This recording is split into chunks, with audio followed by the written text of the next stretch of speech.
સુરતના અલથાણ પોલીસ સ્ટેશનની હદમાં આવેલી KS અંતરવન હોટેલ બહાર 16 ઓક્ટોબરે દારૂની પાર્ટીનો મામલો સામે આવ્યો હતો। પોલીસે જ્યારે દરોડો પાડ્યો ત્યારે 4 વ્હીલ કારમાંથી દારૂની બોટલ અને બિયરના 9 ટીન મળી આવ્યા હતા।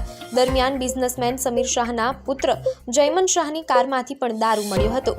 પોલીસ દ્વારા નીચે ઉતરવાનું કહેવાતા જયમન શાહે PSI પર હુમલાનો પ્રયાસ કર્યો હતો અને તેમની સાથે જીભાજોડી કરી હતી।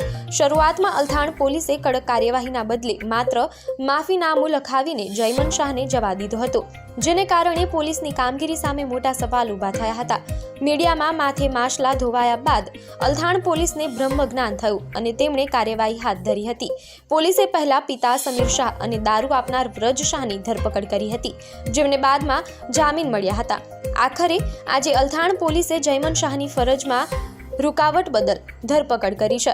પોલીસે જયમન શાહને KS અંતરવન હોટેલ બહાર લઈ જઈને સમગ્ર ઘટનાનું પંચનામું રિકન્સ્ટ્રક્શન પણ કરાવ્યું હતું। કાયદાને પોતાના બાપની જાગીર સમજતા બિઝનેસમેનના પુત્રની આખરે શાન ઠેકાણી પડી છે।